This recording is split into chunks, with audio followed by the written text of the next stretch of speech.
Hello guys, today we will discuss chapter number 11. The name of the chapter is Foreign Exchange Rate. तो हम सबसे पहले foreign exchange rate क्या meaning देखते हैं. It is the rate at which one currency can be exchange for the other currency. If in the foreign exchange market ₹58 are to be paid to buy $1, then the rupees per dollar exchange rate is 58. Rupees 58 per dollar. Foreign exchange क्या है? It refers to the reserve of foreign exchange. Example है currency of US and UK are foreign exchange for India. इसके बाद है exchange rate system, जो कि दो type के होते हैं. एक होता है फिक्स एक्सचेंज रेट सिस्टम और एक होता है फ्लेक्सिबल एक्सचेंज रेट सिस्टम. सबसे पहले हम फिक्स एक्सचेंज रेट सिस्टम देखते हैं. It is a system in which the central authority और government maintain their exchange rate fix either against gold और some other currency. Fix exchange rate can be further classify as, ये दो चीज़ों में classify करा है इसको भी आगे. एक होता है गोल्ड स्टैंडर्ड. इसमें क्या होता है? Under gold standard a country central bank fix इस currency against certain quantity of gold. एक होता है Bretton Woods system. Under this system central bank ties its currency with US dollar as the official reserve assets. इसके बाद आते हैं इसके merits, means इसकी एडवांटेज क्या है. सबसे पहली है it ensure stability in exchange rate due to certainty. It promotes foreign trade. इसके बाद है it promotes capital movement because it does not involve any uncertainties about exchange rate that may cause capital loss. It prevents capital outflow. It stops specialization in foreign exchange market.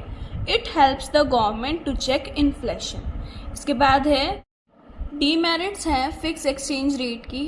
It require high reserve of gold. Huge gold reserve hinder movement of capital or foreign exchange. It discourages the objective of having free markets. It may result in undervaluation or overvaluation of currencies. It may not be the market equilibrium. An economy following this statement may find it difficult to combat either depression or recession.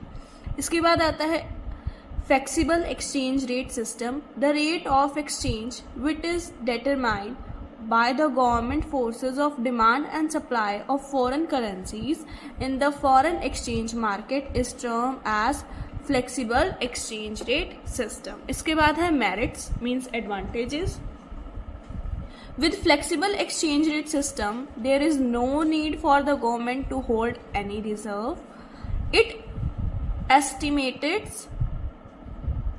It eliminates the problem of undervaluation and overvaluation of currencies.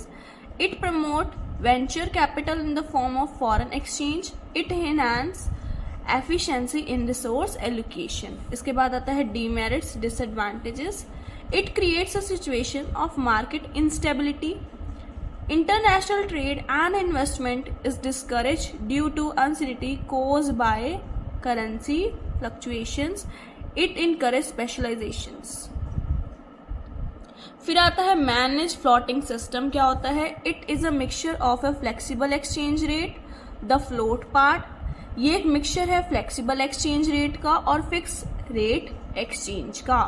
Under this system exchange rate is determined by the market forces. एक तो market forces determine करती हैं of demand and supply of foreign exchange and the excessive fluctuation is check by central authority. और कौन check करता है fluctuation को? Central authority. और इसको हम डर्टी फ्लोटिंग भी बोलते हैं. इसके बाद डिफरेंस आता है फिक्स एक्सचेंज का और फ्लेक्सिबल एक्सचेंज का. फिक्स में क्या होता है, मीनिंग देख लेते हैं. It is officially fix by government और सेंट्रल बैंक. ये गवर्नमेंट या फिर सेंट्रल बैंक फिक्स करता है और ये डिटरमाइन करता है मार्केट फोर्सेस को। इसके बाद इफेक्ट्स आ जाते हैं करेंसीज के। यहाँ पे डिवैल्यूएशन और रीवैल्यूएशन आता है, यहाँ पे डेप्रिसिएशन और एप्रिसिएशन आता है। यहाँ पे स्पेकुलाइजेशन क्या है, यहाँ पे कोई कॉमन नहीं है, यहाँ पे कॉमन है। इसके बाद है हमारे पास फॉरेन एक्सचेंज रिजर्व। गवर्नमेंट और central bank need to have either reserve, यहाँ पे रिजर्व चाहिए गवर्नमेंट और सेंट्रल बैंक से, यहाँ पे कोई नीड नहीं होती रिजर्व की। यहाँ पे है determination of equilibrium rate of exchange. The equilibrium exchange rate is obtained at the point where supply of foreign exchange is equal to the demand for foreign exchange। और ये इसका कुछ डायग्राम आ जाएगा फिर, और डायग्राम में आप देख सकते हो कि नीचे डिमांड और सप्लाई ऑफ फॉरेन एक्सचेंज है, इधर रेट ऑफ एक्सचेंज है, और ये जो जॉइंट वाला पार्ट है ये इक्विलिब्रियम आ गया, means demand is equal to S, D is equal to S, equal हो गया। मीन्स यहाँ पे sources of demand for foreign exchange आ जाएगा,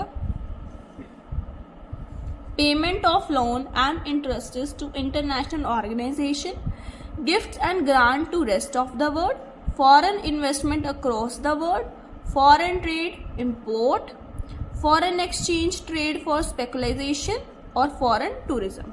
इसके बाद आता है sources of the supply of foreign exchange, exports of goods and services from domestic country, foreign investment में फॉरेन डायरेक्ट इन्वेस्टमेंट और पोर्टफोलियो इन्वेस्टमेंट, दो इन्वेस्टमेंट आ गई। फिर आता है foreign tourism from abroad, purchase by non resident in the domestic country, remittances from abroad. इसके बाद आता है कुछ इंपॉर्टेंट टर्म्स होती हैं जो कि फॉरेन एक्सचेंज रेट से रिलेट करती हैं। एक होता है एप्रिसिएशन ऑफ करेंसी, एक होता है हमारे पास डेप्रिसिएशन ऑफ करेंसी, एक होता है रीवैल्यूएशन ऑफ करेंसी, एक होता है डीवैल्यूएशन ऑफ करेंसीज। तो सबसे पहले हम एप्रिसिएशन ऑफ करेंसी पढ़ लेते हैं। When the value of domestic currency increase in relation to foreign exchange due to demand and supply forces in the free market is termed as appreciation of domestic currency under ये किसके अंदर आता है, flexible exchange rate system के अंदर। इसके बाद आता है depreciation of currency. Depreciation of domestic currency occurs when the value of domestic currency decrease in relation to the value of foreign exchange under flexible exchange system। यहाँ पे भी flexible था एप्रिसिएशन में और डेप्रिसिएशन में भी फ्लेक्सिबल एक्सचेंज रेट सिस्टम के under है। फिर आता है रीवैल्यूएशन और डीवैल्यूएशन। रीवैल्यूएशन ऑफ करेंसी क्या होती है, revaluation is the rise in the value of domestic currency in relation to foreign exchange as planned by central bank। कौन प्लान करेगा, central bank. in a situation when exchange rate is not determined। और ये कब plan होगा, जब market forces determine नहीं करती exchange rate system को, डिमांड और सप्लाई। ये आता है वो एप्रिसिएशन और डेप्रिसिएशन फ्लेक्सिबल के अंडर आता है। रीवैल्यूएशन और devaluation fix exchange rate system के अंदर आता है। फिर आता है डीवैल्यूएशन ऑफ करेंसी।